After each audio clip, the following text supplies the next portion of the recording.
Welcome to the Monotone Museum. Tonight's exhibit is titled Colter's Hell, the first man to see Yellowstone and the world that called him a liar. If you enjoy calm, carefully told history, please like and subscribe to help preserve these stories. Now, settle in, and let's begin. There is a place in the American West where the ground breathes, where boiling water shoots 150 feet into the sky on a schedule so precise you could set a clock by it, where pools of water shimmer in colors, deep sapphire, emerald, blood orange that seem to belong to another planet, where the earth itself hisses and mutters and stinks of sulfur and occasionally explodes beneath your feet. This place exists. It has always existed. It existed long before any human being ever saw it. The first non-native person known to have seen it was a man named John Colter in the winter of 1807 or the early spring of 1808. He was alone when he saw it, as he was alone for most of the most important moments of his life. He was a former member of the Lewis and Clark expedition, a man who had already traveled farther and seen more of the American continent than almost any white man alive. He walked into the Yellowstone country on snowshoes in winter, alone, carrying everything he needed to stay alive on his back, and what he found there was so extraordinary that when he came back and reported it, the world laughed at him. They called it Colter's Hell. They meant it as an insult, a joke about the extravagant lies of a mountain man too long in the wilderness. It took 60 years for the world to catch up. This is his story. It is a story about wonder and isolation and what it costs to be too far ahead of your time. It is a story about a man who walked into a place that shouldn't exist and survived to tell a truth that nobody wanted to hear. Breathe slowly now. Let your body settle. The year is 1803. The place is a small cabin outside of Maysville, Kentucky.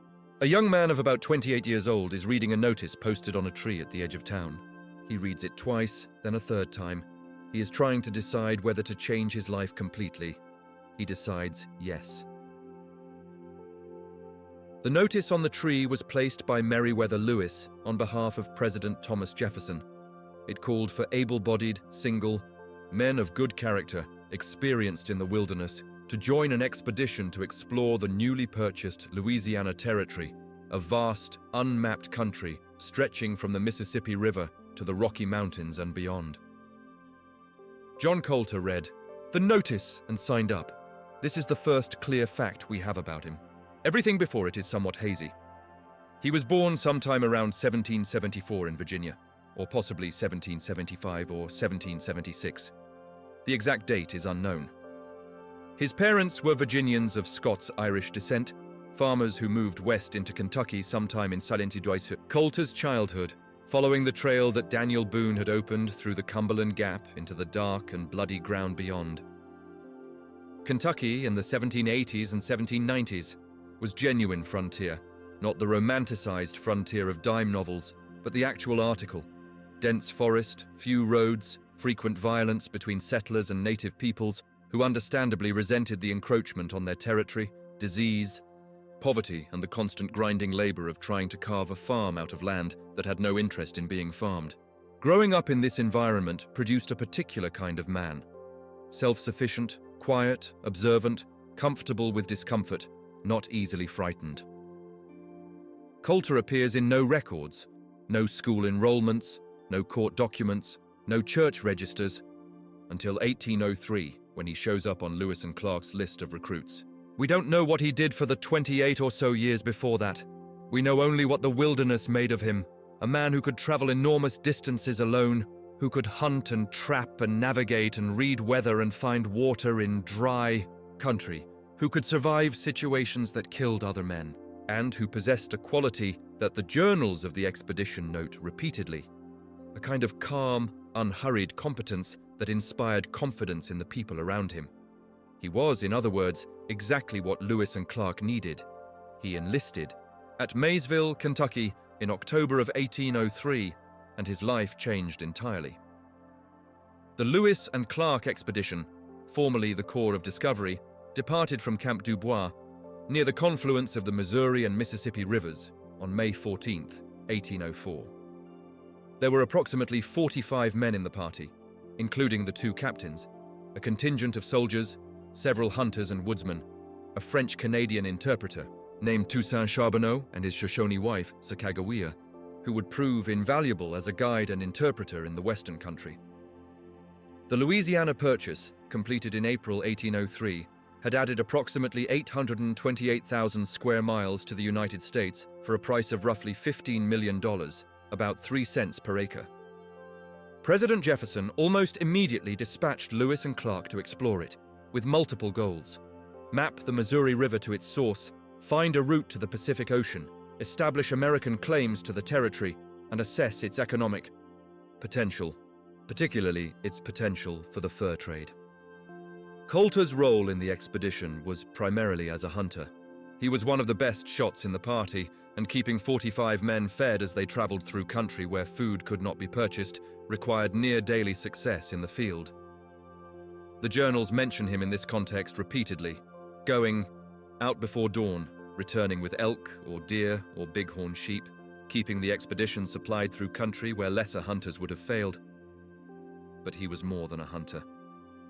The journals of both Lewis and Clark note him as a man of exceptional reliability, someone you could send alone into difficult country and trust to return with the information you needed.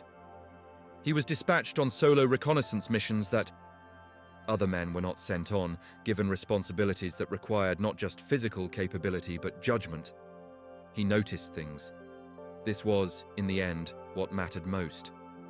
In a world before cameras, before reliable maps, before any instrument more sophisticated than a compass and a sextant, the primary tool of exploration was the human capacity for careful, accurate observation.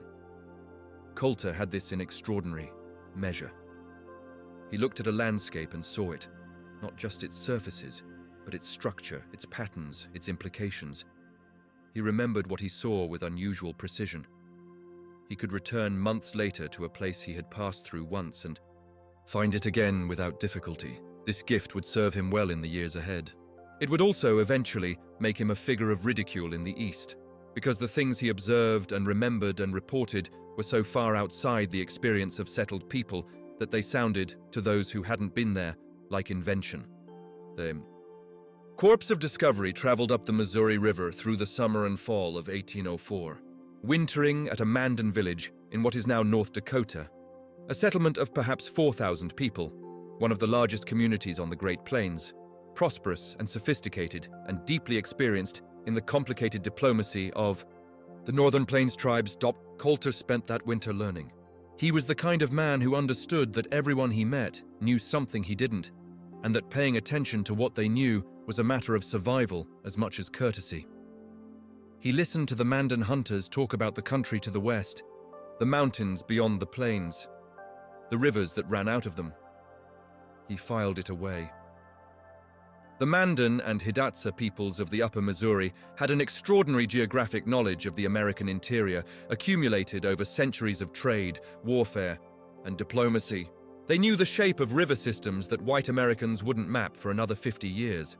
Much of what Lewis and Clark knew about the route ahead of them came from Mandan and Hidatsa sources, drawn in sand, described in careful detail, by men who had been there and knew the way.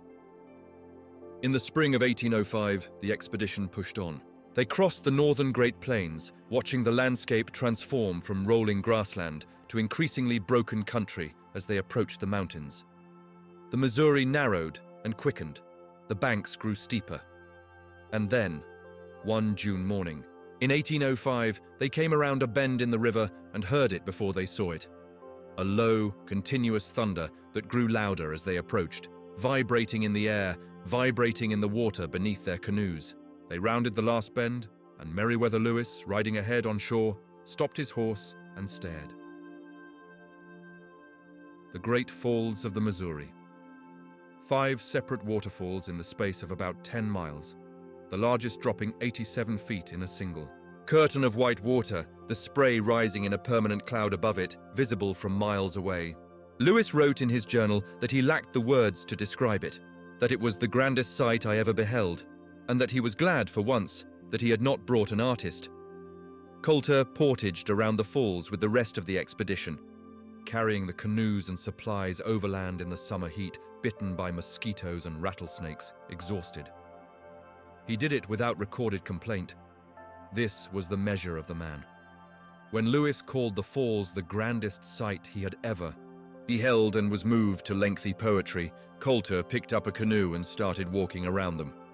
They crossed the Continental Divide in August of 1805 at a pass that Sacagawea recognized. She had been captured as a child near here by Hidatsa raiders and taken east to the plains. Now she was back, on the other side of a journey that had taken her halfway across the continent, and the mountains around her were the mountains of her childhood. The pass was Lemhi Pass, on the current border between Idaho and Montana, at an elevation of about 7,173 feet. It was, by any reasonable standard, a modest crossing, a gentle saddle in the ridgeline, not dramatic by mountain standards. But what lay beyond it was profound. From the top of that pass, for the first time, the expedition could see that there was no easy water route to the Pacific. The mountains ahead were not a single range, but a complex, interlocked system of ranges, ridge after ridge receding into the haze, and between them no navigable river, no easy path. The dream of a Northwest Passage, a practical water route, from the Atlantic to the Pacific, had motivated European exploration of North America for nearly 3 centuries. Jefferson's instructions to Lewis and Clark specifically asked them to look for such a route. Lemhi Pass ended that dream. The American West was too big, too rugged, too complex for a water route. The continent would have to be crossed overland, through mountains that made the Alps look modest. They crossed the Bitterroot Mountains in September, in conditions that nearly killed them. The Lolo Trail through the Bitterroots was one of the most difficult passages in North America. A high, exposed ridge route through dense forest and deep snowpack, with almost no game and no water for long stretches. Men and horses alike began to fail. They killed and ate several horses. Clark wrote that he was nearly dead with cold and hunger. Colter appears in the journals during this crossing as one of the men sent ahead to hunt, to find game in a landscape that seemed to have none to locate the Nez Perce villages on the western side of the mountains where the expedition hoped to find food. He traveled fast and light, in conditions that were genuinely dangerous, and he found what he was looking for. The expedition survived the Bitterroots. They descended to the Pacific coast and spent a miserable, rainy winter at Fort Clatsop on the Oregon coast, surrounded by dense forest and relentless Pacific rain, waiting for spring. And then, in March of 1806, they turned around and went home. The return journey was faster. They knew the route now, more or less, and they made it back to the Mandan villages on the upper Missouri by August of 1806. It had been 2.5 years since they left. At the Mandan villages, John Colter made a decision that would determine the rest of his life. 2 trappers, Illinois men named Joseph Dixon and Forrest Hancock, had come up the Missouri, looking for beaver, and they asked Colter if he would guide them back into the mountains. The captains released him from the expedition. He had served his full term, he was owed his pay, he was free to go. Colter went. He was at this point one of perhaps a dozen men alive who had seen the country west of the Mandan villages firsthand. The maps in his head were irreplaceable. He could have returned to St. Louis, collected his pay, which amounted to about $179.33 for the entire expedition, roughly 2 years and 4 months of work at $5 per month, plus a land grant of 320 acres, and parlayed his experience into something comfortable. He could have written his memoirs. He could have lectured. He could have guided politicians and scientists who wanted to see the West at a safe distance. He turned back upstream instead. Dixon and Hancock proved difficult partners. Trappers frequently did in the close quarters of a wilderness winter, and Colter separated from them after a single season. He made his way south and west into the upper reaches of the Yellowstone River country and fell in with a man named Manuel Lisa, who was building a fur trading empire on the upper Missouri. Lisa was building a fort at the confluence of the Bighorn and Yellowstone rivers, Fort Raymond, also called Fort Manuel, and he needed men who knew the country to go out and make contact with the native tribes to encourage them to bring their furs to trade. He asked Colter to do this. Colter went, alone, Breathe slowly now. We are going deeper into the wilderness, deeper into the winter, deeper into the unknown country that no white man had ever seen. It was the winter of 1807 going into 1808. The exact dates are uncertain.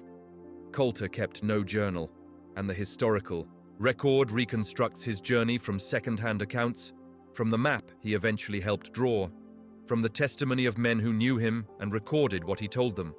What is known is this: John Colter, alone, on snowshoes, carrying a pack of trade goods and a rifle and the supplies needed to keep himself alive in a mountain winter, walked out of Fort Raymond and headed south and west into country that no white man had mapped, that the Crow and Shoshone peoples knew well, but that existed in no atlas, that appeared on no chart, that was described in no book.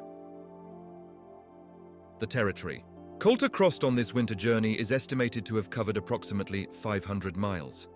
Some accounts say as many as 550. He traveled through what are now 4 states: Montana, Wyoming, Idaho, and possibly Colorado. He crossed mountain ranges in winter, forded rivers, navigated through landscapes that shifted from grassland to forest to volcanic plateau without warning. He was completely alone for the entire journey, which lasted somewhere between 4 and 6 months. He had done solo travel before. The Lewis and Clark journals mention multiple solo reconnaissance missions, sometimes lasting days. But this was different in scale and in kind. This was months, not days. This was country without even the rough mental map that the expedition's journey had given him. This was genuinely new. He traveled on snowshoes, wooden frames webbed with rawhide, essential for moving through deep mountain snow without sinking to the hip with every step. His snowshoes were almost certainly Crow or Shoshone design, which he had learned to use from the native peoples of the region. The design was elegant and ancient. The long, narrow shoe distributed weight across a larger surface, allowing a man to walk on top of snow that would otherwise swallow him. He carried a flintlock rifle, probably a .50 caliber long rifle of the Pennsylvania or Kentucky pattern, though the specific weapon is unknown. He carried powder and ball, a knife, a tomahawk, a flint and steel for firemaking, a blanket, a buffalo robe for sleeping, dried meat, and whatever trade goods Lisa had given him for the native tribes he would encounter. He walked south from the Bighorn River into the Wind River Range, crossing the range at or near Union Pass, one of the lower crossings, at about 9,000 feet, passable even in winter if you knew it. He descended the western side into the Snake River drainage, turned north, and began working his way into a country that grew stranger with every mile. The ground began to steam. He would have noticed it first on the coldest mornings when his own breath made visible clouds in the freezing air. But these were not the clouds of breathing. They rose from the ground, from cracks in the rock, from the edges of pools, from depressions in the earth that had no obvious source. Thin at first, then thicker, then in places so dense that they obscured the landscape ahead. Steam. He had seen geothermal features before, or something like them. Hot springs exist in many parts of the American West, places where volcanic heat warms groundwater and sends it to the surface in pools that stay unfrozen even in deep winter. The Shoshone knew these places well and used them. Colter had likely visited hot springs on the Wind River, possibly others farther west. But what he was walking into now was different. Categorically, fundamentally different. The Yellowstone Plateau sits atop one of the largest volcanic hotspots on Earth, a supervolcano whose caldera, measuring approximately 34 by 45 miles, last erupted catastrophically about 640,000 years ago.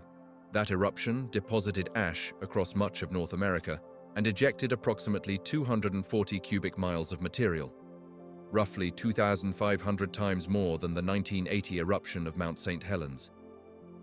The heat from that volcanic system still powers Yellowstone's geothermal features today. A thermal reservoir that drives more geysers, hot springs, fumaroles, and mud pots than exist anywhere else on Earth.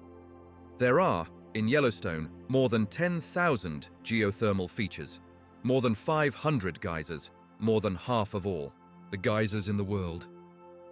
Hot springs ranging from lukewarm to 199 degrees Fahrenheit, the boiling point at that altitude, mud pots, where superheated water mixes with clay and volcanic ash to produce something that looks and sounds like a giant pot of porridge, thick, grey-brown, bubbling with deep, slow burps.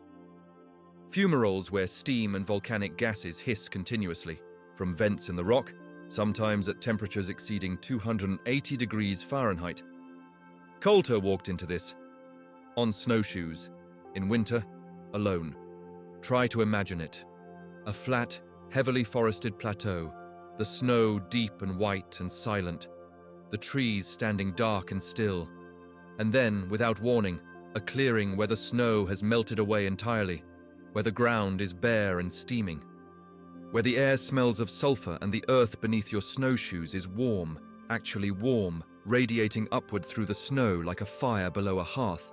A pool of water so clear you can see the bottom 20 feet down, its color a blue so intense it seems painted, its temperature so high that its edges support a bright orange mat of thermophilic bacteria, organisms that thrive in conditions that would boil a fish alive.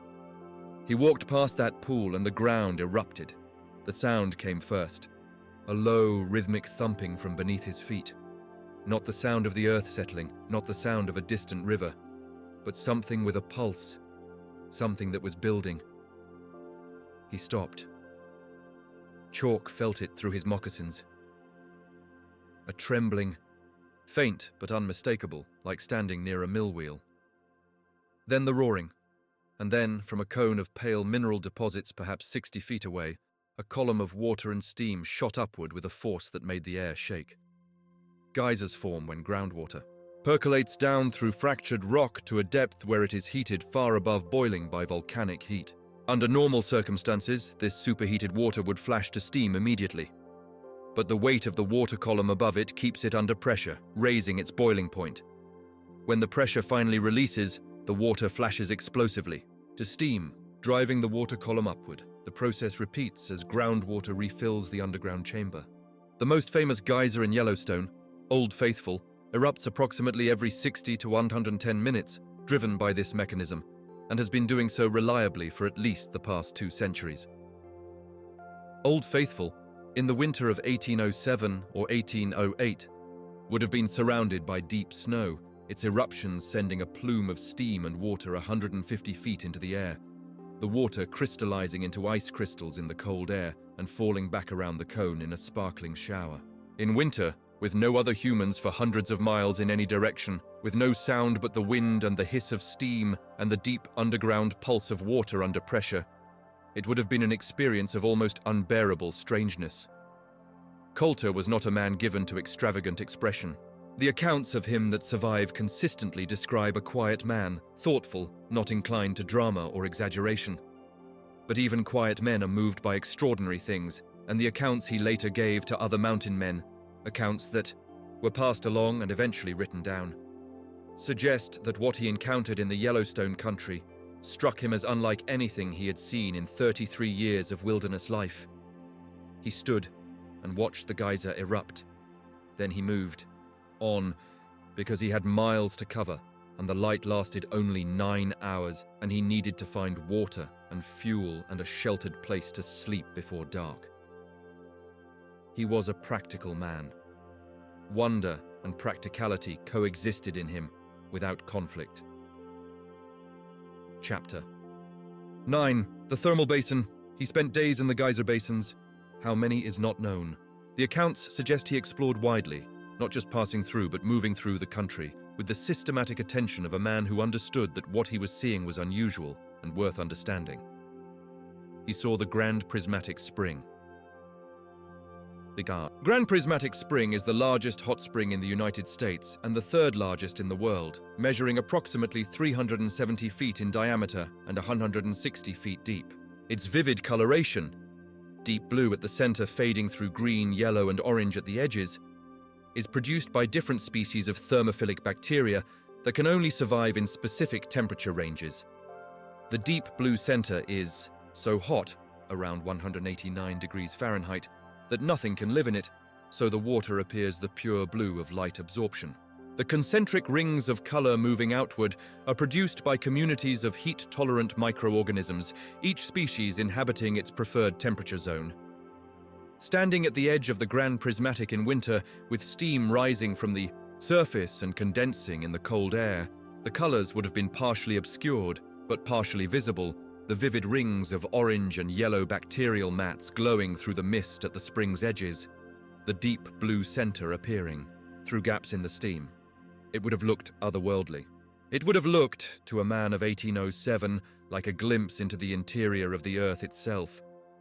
He saw the mud pots of the fountain paint pot area, pools of boiling mud that burped and popped with a slow, geological rhythm, grey and thick, smelling intensely of sulfur, steam rising from their surfaces. He saw the dragon's mouth spring, which exhales steam through a cave-like opening in a rhythmic series of exhalations, accompanied by a deep thumping that sounds, at close range, exactly like a large animal breathing heavily in a confined space. Thaw, dragon's mouth. Spring in Yellowstone discharges water at around 170 degrees Fahrenheit through a cave-like opening in a hillside. The steam and gases mixing in the cave produce a booming, rhythmic sound as pressure builds and releases. It was one of several features that early explorers found deeply unsettling. The combination of the animal-like breathing sound, the intense sulfur smell, and the acidic mist that stings the eyes creates a visceral sense of something alive and threatening underground. He saw the Mammoth Hot Springs terraces, a series of step-like terraces of travertine, calcium carbonate deposited by the hot springs, on a hillside above the Gardner River, each terrace a shallow pool of pale blue or white water, the whole formation looking like a frozen waterfall of white stone, with steam rising from every surface. In winter, with icicles forming at the edges of the warm terraces and snow banked against their sides, the effect would have been spectacular. He saw the canyon of the Yellowstone River, 2 miles wide in places, 1,200 feet deep, its walls an intense yellow and orange and red, the product of hydrothermal alteration of the volcanic rhyolite by hot acidic waters over hundreds of thousands of years. At the head of the canyon, the upper and lower falls of the Yellowstone plunged into the canyon in 2 dramatic drops. The lower falls at 308 feet, nearly twice the height of Niagara Falls. He saw all of this. He walked through it in winter, alone, and he looked at everything, and he remembered it all. And then he walked out of it and went back to Fort Raymond and told people what he had seen. He arrived back at Fort Raymond in the spring of 1808, thin and weathered, his snowshoes worn through, his moccasins resoled, twice with elk hide. He had been gone for months. He had traveled somewhere between 400 and 500 miles. He had seen things that no American in recorded history had seen before him. He told Manuel Lisa about it. Lisa was a pragmatic businessman, a St. Louis fur trader of Spanish origin who had come up the Missouri looking for profit and found it. He listened to Colter's account of the Yellowstone country with the attention of a man calculating distance and supply lines and seasonal accessibility. The hot springs, the geysers, the extraordinary landscape, these were interesting, but what mattered to Lisa was beaver, and beaver required streams, and Colter reported streams. But the stories spread. Fort Raymond, also called Fort Manuel, was at the confluence of the Bighorn and Yellowstone rivers, a meeting point for the Mai, fur traders and trappers of the upper Missouri country. It was a small operation, perhaps a dozen men, but it was a node in the information network of the wilderness. Stories traveled through it the way goods did, passing from man to man, carried back downstream to St. Louis, eventually reaching the ears of journalists and politicians and the curious public. The other men at the fort listened to Colter describe what he had seen. Some had been in the mountains long enough to have encountered geothermal features. Hot springs were known in several locations, and the Crow and Shoshone had long directed trappers to them as places to bathe and warm oneself in winter. But what Colter described was different in scale, not a hot spring, not even a collection of hot springs, a landscape, a whole, vast, impossible landscape, where the earth itself behaved as if alive. The men who knew him best, the veterans of years in the wilderness, took him at his word. He was not a man known for exaggeration. He was not a storyteller in the tall-tale tradition of the mountains. When Colter said something, it was because he had seen it. But the world east of the Missouri River was something else entirely. John Colter eventually made his way back to St. Louis, probably around 1810, after several more years in the mountains that included two of the most extraordinary survival stories in the annals of American exploration. He told his stories to William Clark, who had been appointed superintendent of Indian affairs for the territory and was in St. Louis trying to administer an empire he had helped to discover. Clark believed him. Clark incorporated the geographical information from Colter's journey into the map of the West that he was painstakingly compiling from every source available. But the broader public was a harder audience. The educated American public of 1810 had a very specific mental model of the American West, derived partly from Lewis and Clark's journals, which had been published in 1814, and partly from the reports of earlier Spanish and French explorers. In this model, the West was wild and large, but essentially comprehensible: mountains, rivers, plains, forests, a bigger version of what they knew. The idea that there were places where the ground was on fire, where water shot 150 feet into the air from holes in the earth, where pools of boiling water existed in the middle of snowfields, this fit no mental model they possessed, and the mind, when it encounters information that fits no existing category, tends to reject it. The term Colter's Hell entered circulation sometime in the early 1810s. It was used, initially as a joke about his supposed mendacity, the suggestion being that if Colter wanted people to believe he had been to hell and back, his description of the Yellowstone country might serve the purpose. It was applied, in most early uses, not to the Yellowstone geyser basins specifically, but to the hot springs and sulfur vents along the Shoshone River near present-day Cody, Wyoming, which Colter passed through on his return journey, and which were perhaps the most immediately striking geothermal feature in his route. But the nickname captured something broader: the general attitude of the settled East toward Colter's reports. He was telling the truth, and the truth was being dismissed as fantasy. This was not unusual, historically speaking. The same thing had happened to other explorers who encountered phenomena outside the existing framework of knowledge. Marco Polo's account of China was widely disbelieved for a century after his death. The reports of gorillas by Portuguese sailors in the 15th century were dismissed as sailors' tales for 300 years.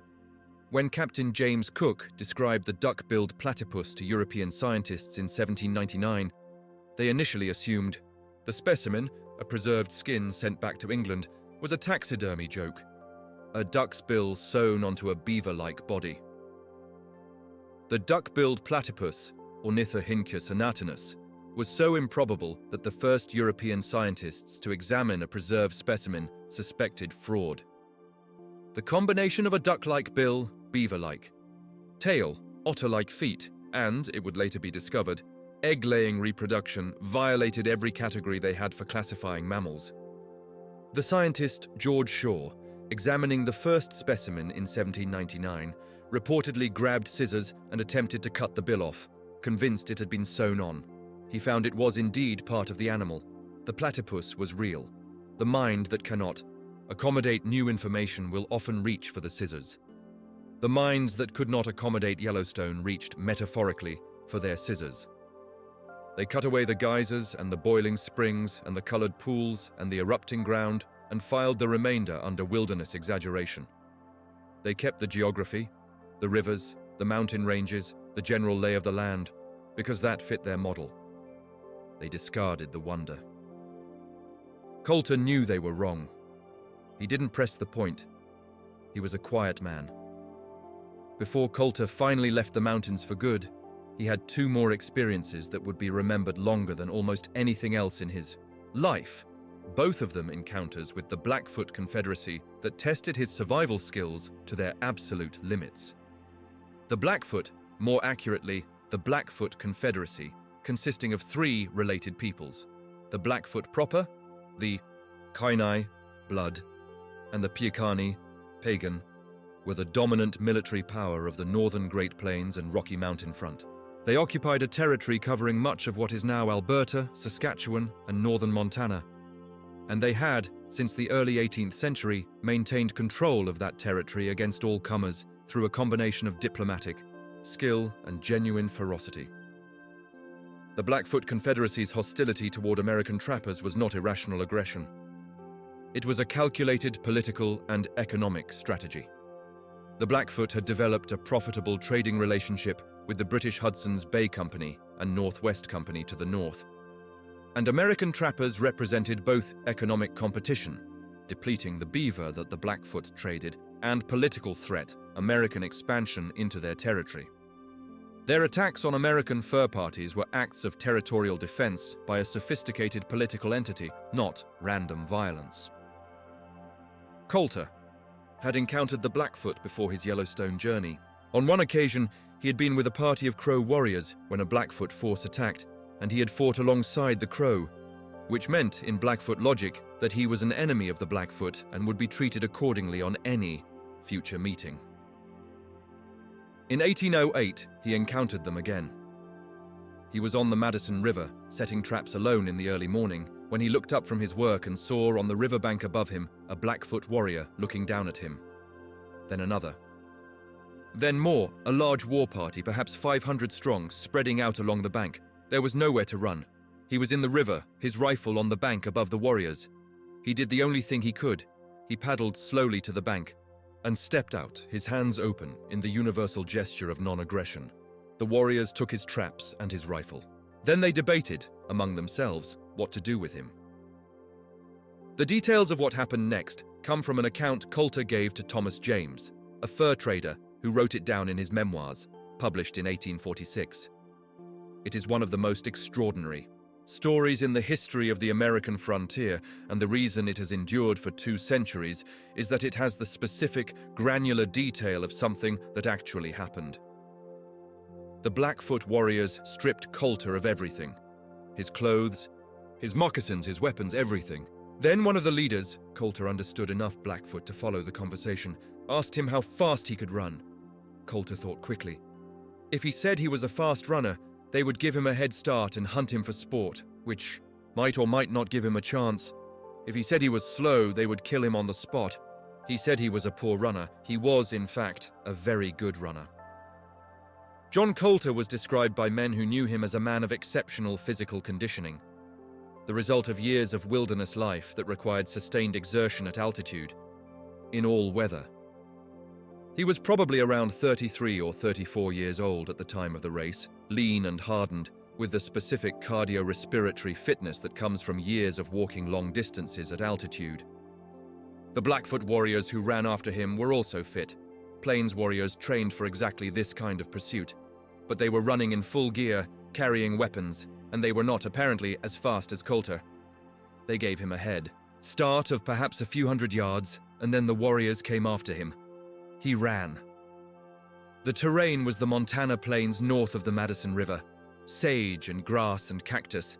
The cactus a particular problem since he was barefoot, the sharp spines driving into the soles of his feet with every step. He ran barefoot through the cactus toward the Madison River, 6 miles away, the warriors behind him. After about 3 miles, he looked back. Most of the warriors had fallen behind. One was still close, perhaps 100 yards back, carrying a spear. Colter was bleeding from the nose. The exertion at altitude had burst something in his sinus, blood coating his face and chest, the steam of his breathing mixing with it in the cold morning air. He stopped. He turned.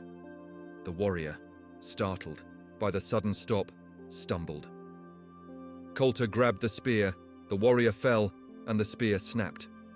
Colter killed the warrior with the broken spear and ran on. He reached the Madison River and dove in. There was an island of driftwood and debris, a beaver lodge, some accounts say, or a tangle of logs caught against a boulder. And he dove under the debris and surfaced inside it, in the air, pocket beneath the pile, and lay there, submerged to the chin, his face in the small dark space between the logs and the water surface, breathing. The warriors searched for him for the rest of the day. They walked across the top of the debris pile he was hiding under. They called to each other in frustration. As the afternoon light faded, they gave up and left. Colter stayed in the water until full dark. Hypothermia in the Madison River in early autumn, the likely time of year, would have been a real danger. The river ran cold from mountain snowmelt, probably in the 50 to 60 degree Fahrenheit range. A man immersed to the chin in 50-degree water will begin losing core temperature within minutes, and after several hours the situation becomes life-threatening. Colter survived this. How exactly is not clear. Possibly the water was warmer than typical, being in the geothermally active Madison corridor. Possibly his extreme exertion had raised his core temperature to a point that gave him a buffer. Possibly he was simply very, very lucky. He climbed out in the dark and started walking. He had no clothes, no weapons, no food, no moccasins. He was somewhere on the Montana plains, perhaps 200 miles from the nearest American outpost, Fort Raymond. The nights were cold. Autumn in Montana ranges from frost to hard freeze. He walked for 11 days. He ate roots. He found some cactus fruit. He killed a rattlesnake once with a rock and ate it. He wrapped his feet in bark and grass as best he could. He moved primarily at night when the Blackfoot were less likely to be traveling. On the 11th day, bloody and half-starved and so covered in dried blood and trail grime that the men at Fort Raymond initially didn't recognize him, he walked in the gate. He asked for food. He asked for a rifle. He went back to work. We are drifting deeper now. The fire is lower. The facts settle around you like the quiet after a storm has passed. The following year, 1809, Colter had a second confrontation with the Blackfoot that was nearly as dangerous as the first and considerably less dramatic in its resolution.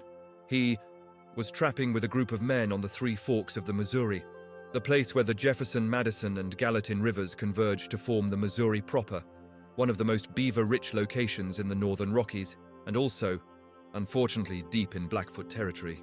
The Blackfoot had made clear, repeatedly, that they considered the Three Forks area their domain and that they would kill any Americans they found there. Colter and his companions were attacked twice on this trip. In the first attack, 2 men were killed. In the second, a larger party ambushed them on the river and Colter was wounded, shot through the leg, in the escape. He managed to get downstream with the survivors.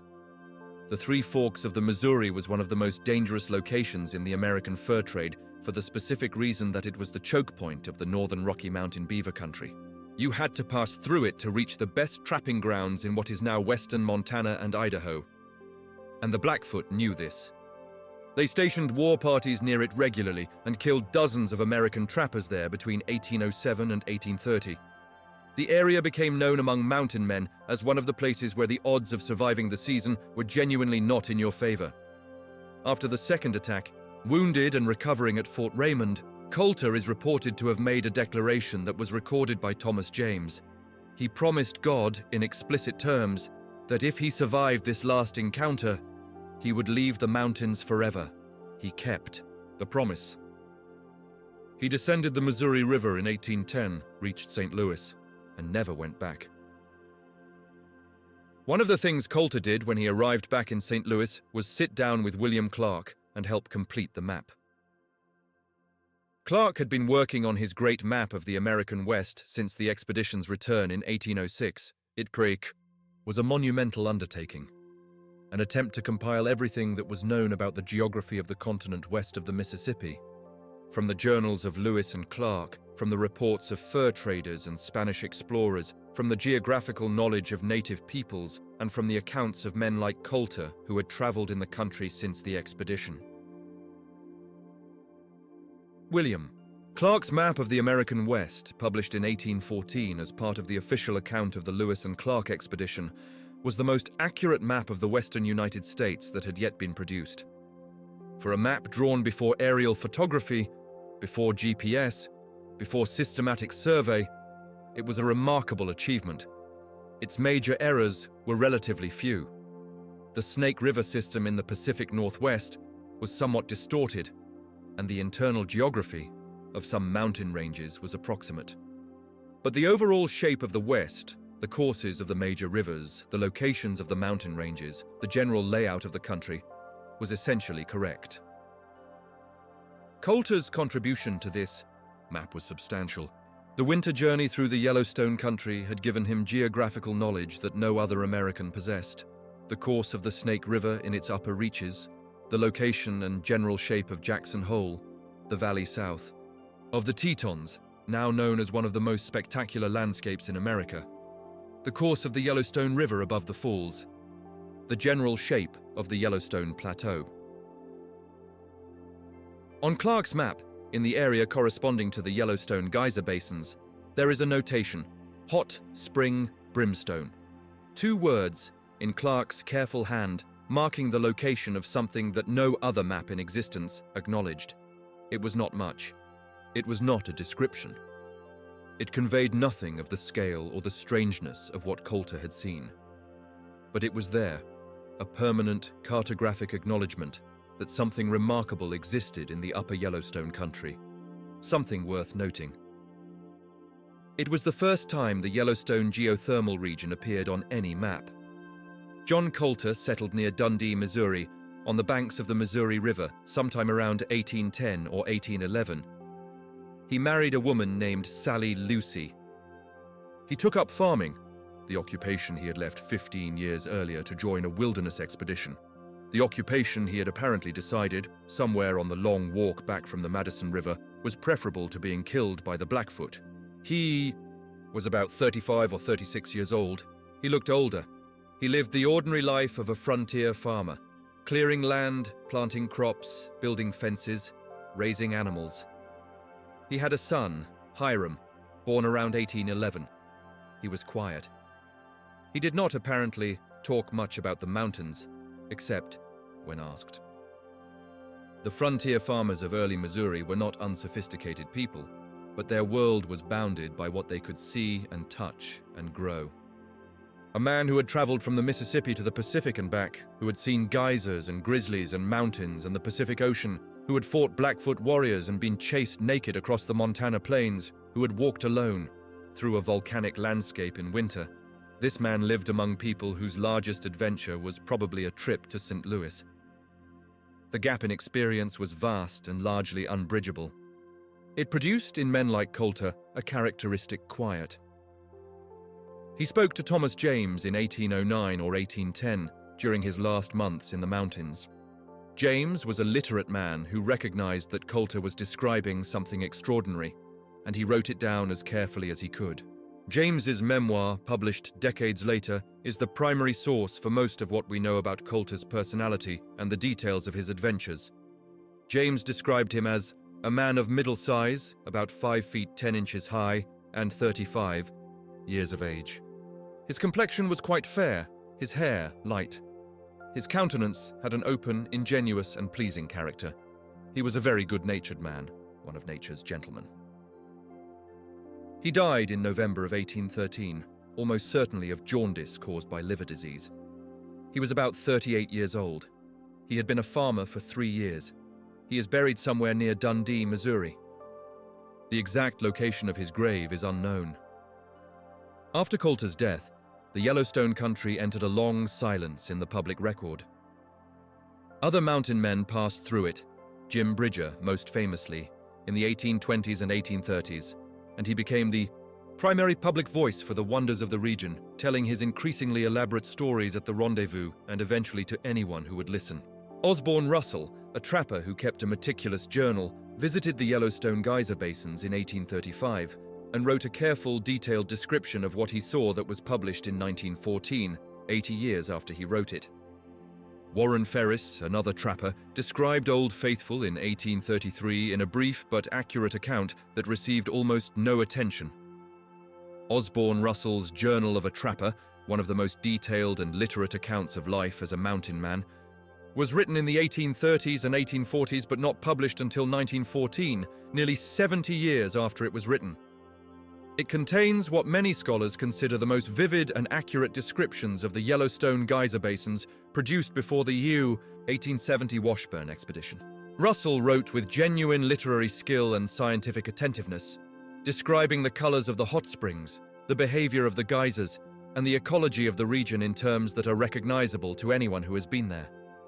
None of these accounts produced a public reckoning with Yellowstone. The information was there in various forms, in various documents, acknowledged by the people who had been there and dismissed by the people who hadn't. The mountain men knew, the native peoples had always known.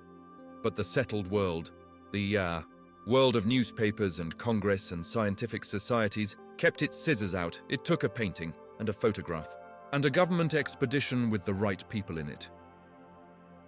Jim Bridger first saw the Yellowstone country sometime in the 1820s, almost certainly before 1830, and possibly as early as 1824 or 1825. He visited it many times over the following 2 decades, and by the 1840s he had been talking about its wonders for years at every rendezvous. The problem with Bridger, as a witness, was that he was also an acknowledged storyteller in the mountain man tradition of competitive tall tales. He told true stories and embellished stories and completely fabricated stories with the same deadpan delivery, and his audience, accustomed to this, was never quite sure which was which. His Yellowstone stories were completely true, but they sounded exactly like his tall tales. Jim Bridger's Yellowstone descriptions included a mountain of glass, actually a cliff of black obsidian that reflected the sky like a mirror, a petrified forest where petrified birds sang petrified songs. The petrified forest was real. Trees turned to silicon by volcanic processes over thousands of years. The birds were his own addition. A river that flowed so fast its bottom heated by friction, probably describing a thermal feature combined with fast water. And a place where you could catch a fish in cold water and, without moving, cook it in a hot spring 2 steps away. This last was absolutely true. Such a spot exists near Fishing Bridge on the Yellowstone River, and it was used by mountain men for exactly this purpose. Bridger's stories entered the popular press in the 1840s and 1850s, and they were received as exactly what they sounded like, the whoppers of an old mountain man who had been too long away from civilization. The Washington Union published an account in 1851 that treated his Yellowstone descriptions as amusing frontier mythology. Other newspapers followed suit. What was needed was not more stories. What was needed was evidence. The first person to produce visual evidence of the Yellowstone country was a painter named Thomas Moran. But before Moran there was an expedition, and before the expedition there was a surveyor named Ferdinand Hayden, and before Hayden there was the Washburn-Langford-Doane expedition of 1870, the first organized American government survey of the Yellowstone region. The Washburn-Langford-Doane expedition consisted of 19 men, including Henry Washburn, Surveyor General of Montana Territory, Nathaniel Langford, who would later become the first superintendent of Yellowstone National Park, and Lieutenant Gustavus Doane of the U.S. Army, who kept a detailed official report. The Washburn-Langford-Doane expedition entered the Yellowstone country in August 1870, 63 years after John Colter's winter journey through the same landscape. They spent approximately a month in the region, systematically surveying and describing the geothermal features, the canyon, the falls, and the wildlife. Doane's official report, submitted to the Secretary of War, was the first official government document to describe the Yellowstone geothermal features in scientific terms. It said, in its opening paragraph, that the expedition had been the most remarkable region on the face of the globe. Langford gave lectures about the expedition in the winter of 1870-71 in Washington and New York. The lectures were well attended, but met with familiar skepticism. An audience member at one lecture stood up and told Langford to his face that he was lying. The reporter from Scribner's Monthly, who covered another lecture, wrote that Langford's claims were difficult to credit. What changed everything was the 1871 Hayden survey. Ferdinand Hayden was the director of the U.S. Geological Survey of the Territories, and he organized a proper scientific expedition to Yellowstone in 1871. 34 men, equipped with scientific instruments, with a mandate to produce a comprehensive report. He also brought 2 men whose contributions would prove decisive, a photographer named William Henry Jackson and a painter named Thomas Moran. William Henry Jackson's photographs of Yellowstone, taken in 1871 with large glass plate cameras that required him to mix and coat the plates on site and expose them within minutes of coating, were the first photographs ever taken of the Yellowstone geothermal features. They showed Old Faithful erupting, the Grand Canyon of the Yellowstone, the travertine terraces of Mammoth Hot Springs, the colored pools of the geyser basins. They were indisputable. You cannot dismiss a photograph the way you can dismiss a story. Thomas Moran's paintings were something else again. Moran was one of the great landscape painters of the American West, influenced by the grand tradition of the Hudson River School. Painters like Albert Bierstadt, who had already transformed American attitudes toward the Western landscape by making it beautiful in ways that educated audiences could recognize and respond to. Moran painted Yellowstone with the same dramatic grandeur he brought to everything, and the results were extraordinary. His Grand Canyon of the Yellowstone, completed in 1872, was 7 feet tall and 12 feet wide. A canvas so large it dominated any room it was hung in, filling the viewer's entire visual field with the golden and orange canyon walls, the plunging falls, the distant peaks. Congress bought it for $10,000 and hung it in the Capitol building. Thomas Moran's Grand Canyon of the Yellowstone, 1872, and Chasm of the Colorado, 1874, were purchased by Congress and displayed in the Capitol, making them among the most publicly visible artworks in America. Moran became so identified with Yellowstone that he added a Y to his monogram on all subsequent work, TYM, Thomas Yellowstone Moran. His paintings were instrumental in persuading Congress to establish Yellowstone as a national park because they made visible what the written descriptions had failed to convey, that the place was genuinely, spectacularly, verifiably extraordinary. Jackson's photographs and Moran's paintings did in 1871 what 60 years of true stories had failed to do. They showed people the truth.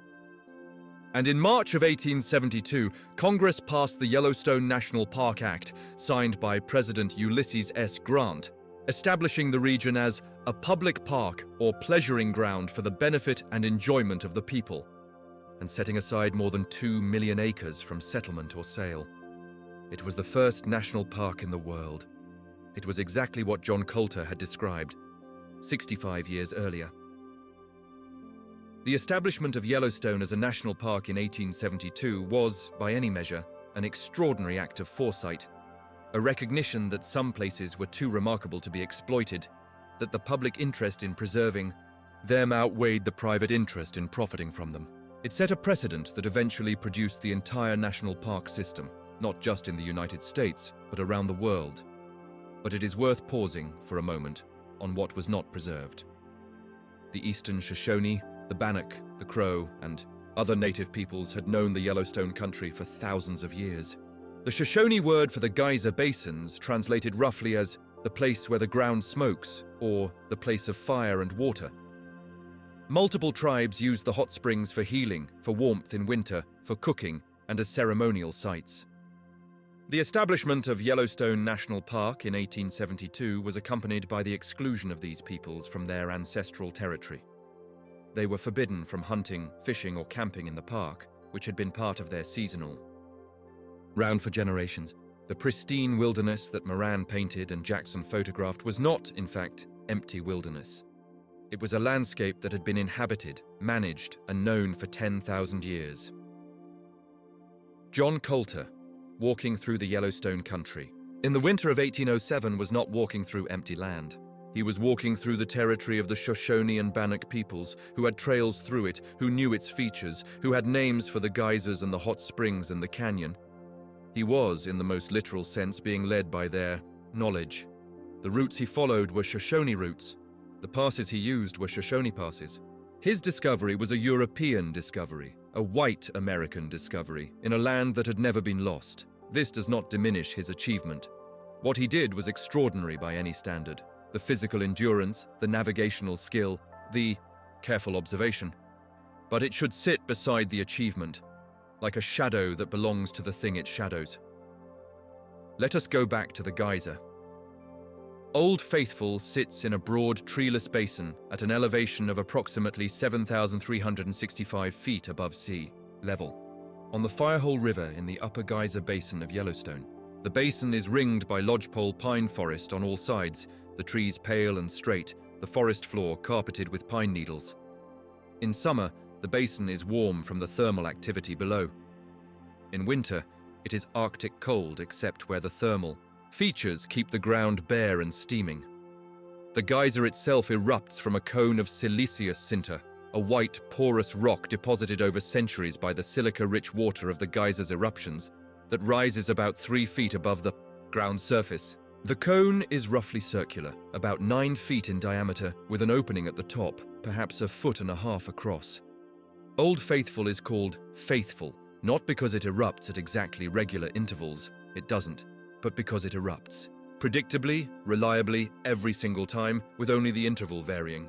The interval between eruptions ranges from approximately 60 to 110 minutes, with longer intervals following longer eruptions. A Park Service formula can predict the next eruption to within about 10 minutes based on the duration of the previous one. Old Faithful has been erupting continuously, without significant change in its behavior, since at least the mid-18th century. It is not Yellowstone's tallest geyser.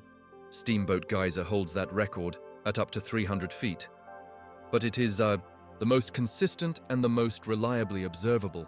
In the minutes before an eruption, the cone begins to pre-play. Small bursts of water, a few feet high, accompanied by increasing steam. The sound changes from the quiet hiss of background thermal activity to a deeper, more rhythmic gurgling. Then the pre-play intensifies, and then, with a sound that witnesses consistently describe as a combination of a cannon shot and a locomotive whistle, the main eruption begins. The water column rises to between 100 and 185 feet.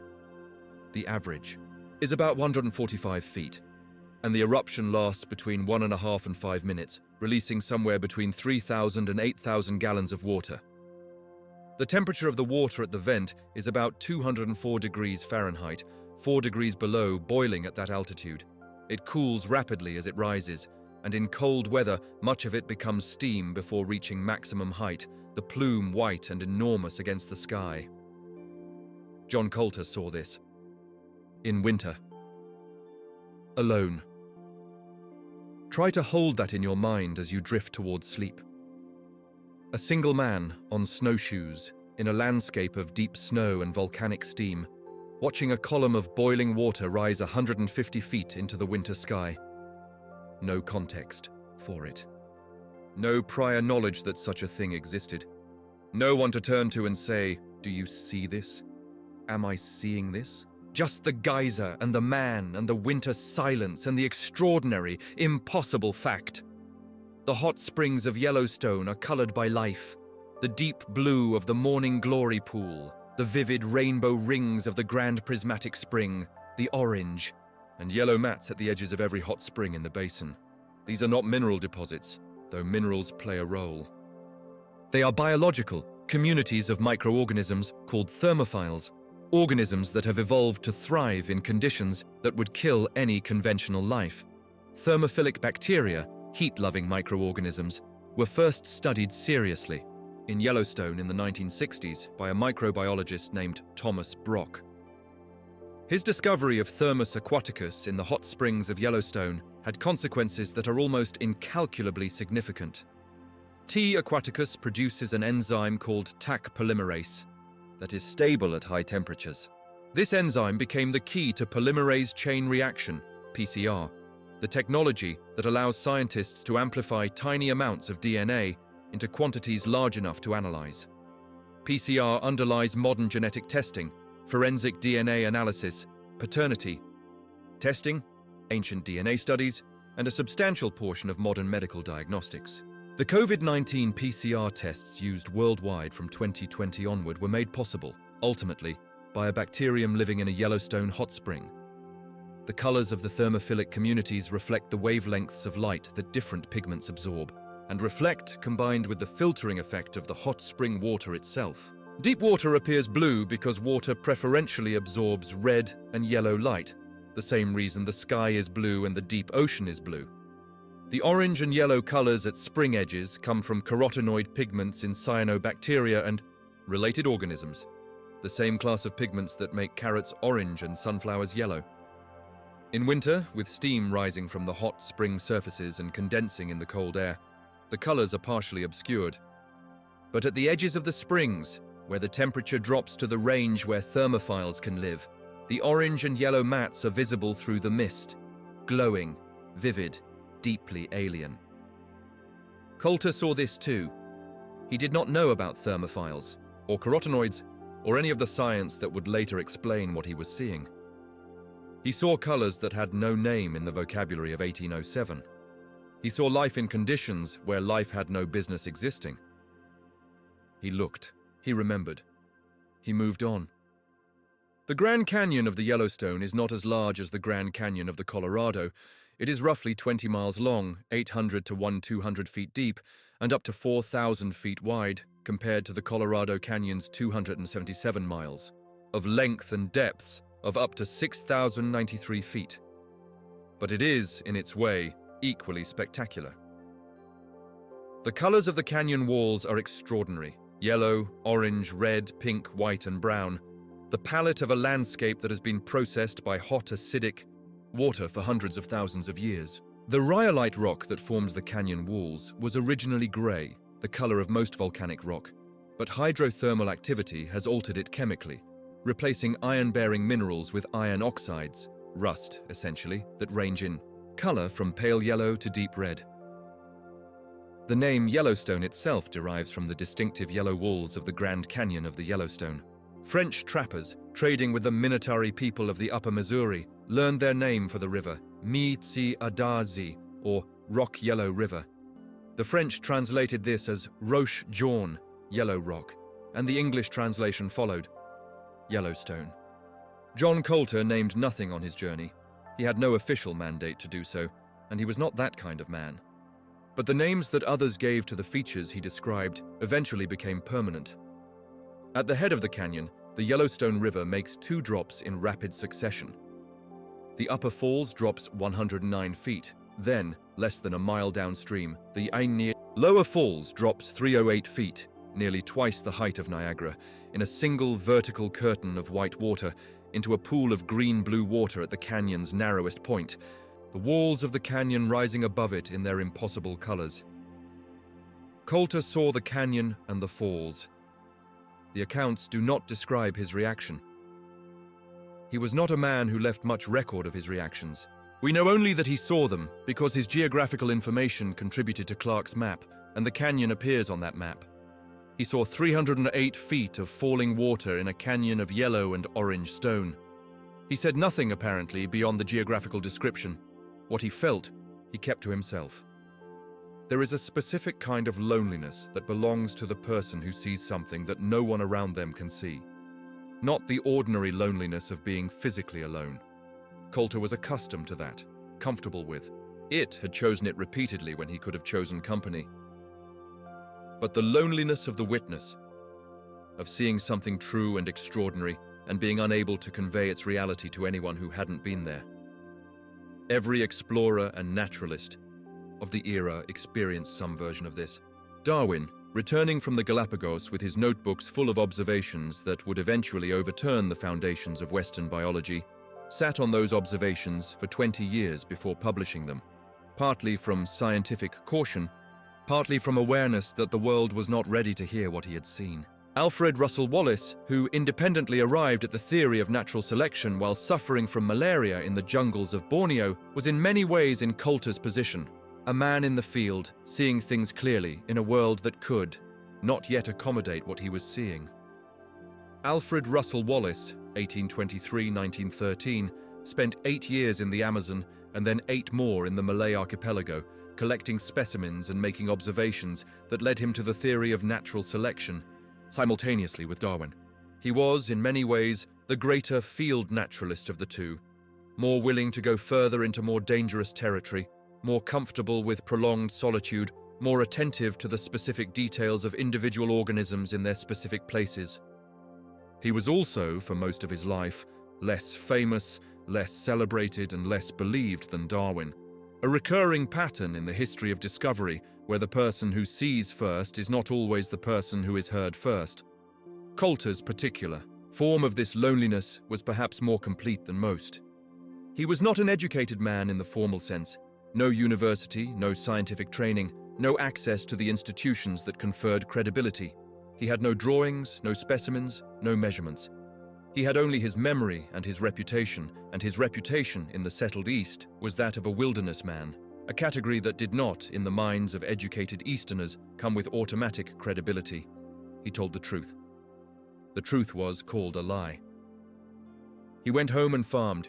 He died at 38, having outlived his usefulness to the world that needed what he knew before the world was ready to hear it. The Yellowstone Plateau is today one of the most studied geothermal environments on Earth. Thousands of scientists have worked there: geologists, microbiologists, ecologists, seismologists, volcanologists, and the body of knowledge accumulated about it since the 1870s is enormous. We know the chemistry of the hot springs, the genetics of the thermophilic microorganisms, the seismic structure of the volcanic system beneath the surface, the history of the eruptions over millions of years. We know things that Colter could not have known, and that no one in his time could have imagined. But Colter knew things too. Colter knew that the ground breathed. He knew it in the most immediate physical way. He had walked on it, felt the heat through his moccasins, heard the sound of it, smelled the sulfur, watched the water shoot into the sky. His knowledge was not theoretical. It was sensory. It was the knowledge of a man who had been there, who had put his weight on the thin crust of rock over the superheated water and felt it give slightly beneath his snowshoes. He knew the canyon and the falls and the colored springs and the boiling mud. He knew the forests of the plateau, the elk and bison that wintered in the thermal areas where the snow melted around the hot springs, the cutthroat trout in the cold Yellowstone River just downstream from the boiling water of the geyser basins. He knew that this was a complete ecosystem, wild and self-sustaining and ancient, operating by rules that human beings could observe but not change. He knew it was worth preserving, though he didn't use that word. He knew it because he had seen it, and what he had seen was so extraordinary that it was clearly beyond the category of things that human beings could reasonably claim ownership of. The world that called him a liar eventually gave the place its protection. It took 65 years beneath the Yellowstone Plateau. At a depth of roughly 3 to 10 miles, a magma reservoir contains somewhere between 15 and 30% molten rock, a vast, hot, restless mass of partially solidified volcanic material that has been producing the geothermal features of Yellowstone for 2 million years. Above the magma reservoir, a network of fractures and conduits carries superheated water and steam upward to the surface. The water starts as rain and snowmelt that percolates into the ground, sometimes traveling underground for years before reaching a depth where it is heated to temperatures well above boiling.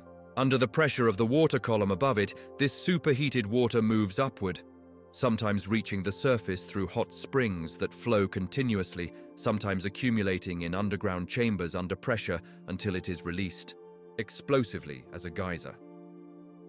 The heat flow from the Yellowstone volcanic system is approximately 30 to 40 times higher than the global average, meaning the ground at Yellowstone releases 30 to 40 times more thermal energy per square meter than typical Earth's surface.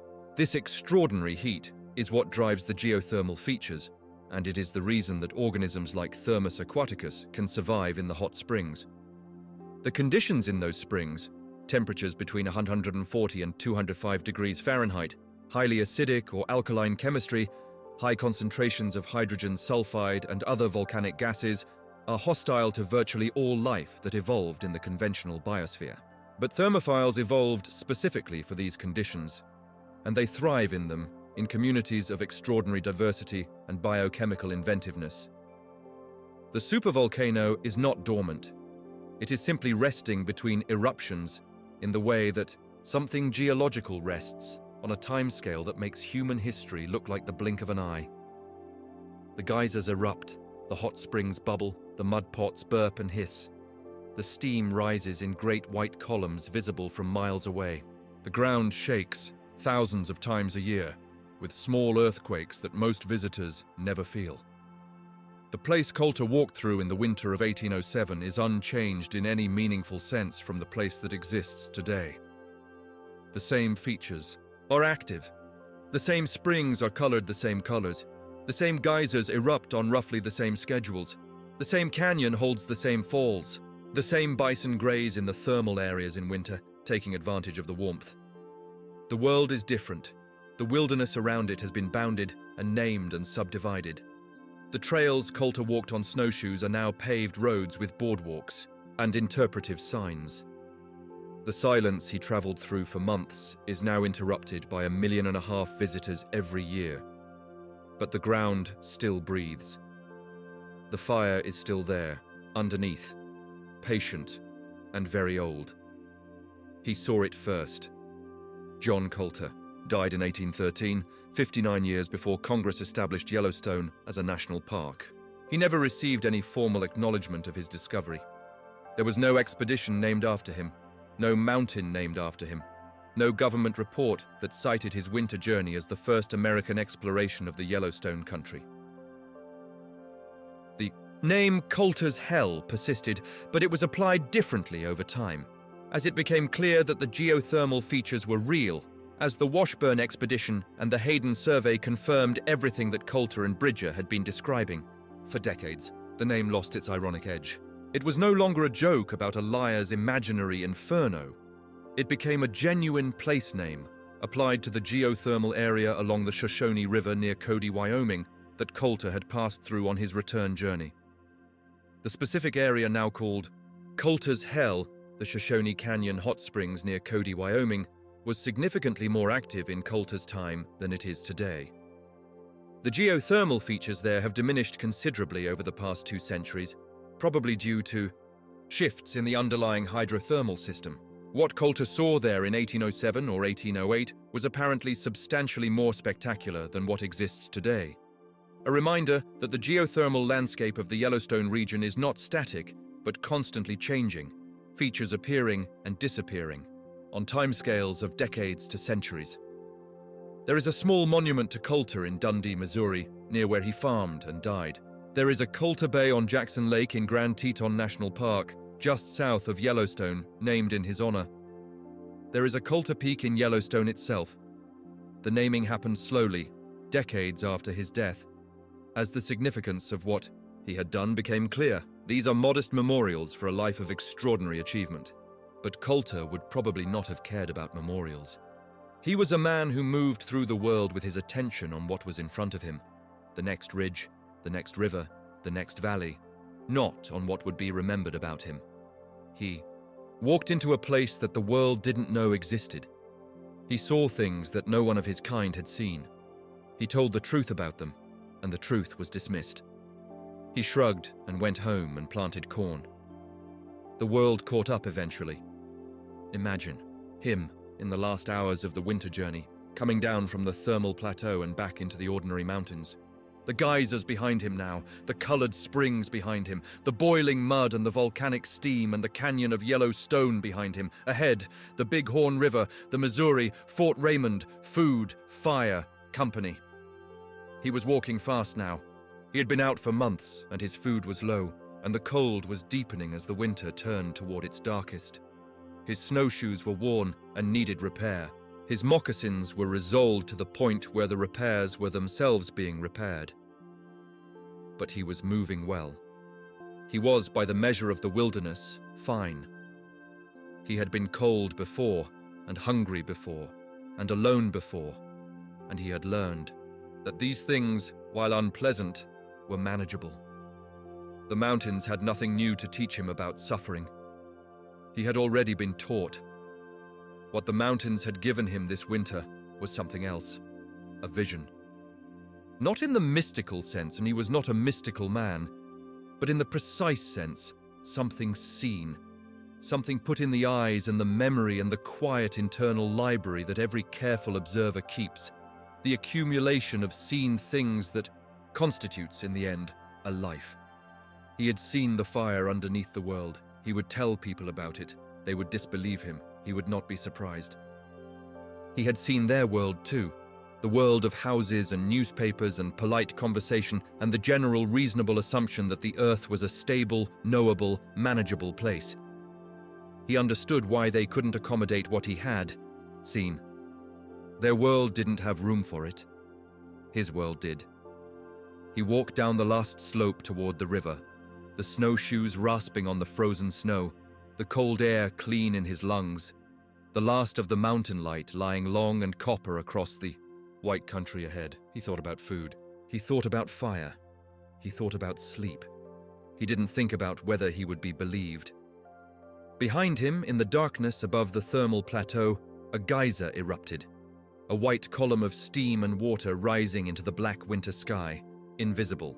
In the dark, except as a sound, a distant roar carried on the wind, a reminder of the fire that was always there, always burning, always patient beneath the cold surface of the world. He heard it. He kept walking, into the dark, into the ordinary world, into the 3 years of farming and quiet that remained to him, the daily life that was so small compared to what he carried in his memory, the comfortable smallness of it, the rest. Rest now. The ground is warm beneath you, warmed from below by something very old and very patient. The steam rises from the surface of the springs and dissolves into the cold air. The geyser builds its pressure in the dark. The canyon of Yellowstone holds the sound of the falls. The thermophiles glow in their colors at the edges of the boiling pools. The supervolcano breathes. A single man walked through all of this once, on snowshoes, in winter, alone. He saw it. He told the truth. The truth was bigger than the world was ready for. Sleep. The world always catches up eventually. Thank you for visiting the Monotone Museum. If tonight's story brought you calm, consider subscribing to help preserve the next one. The archive is always open. Rest well.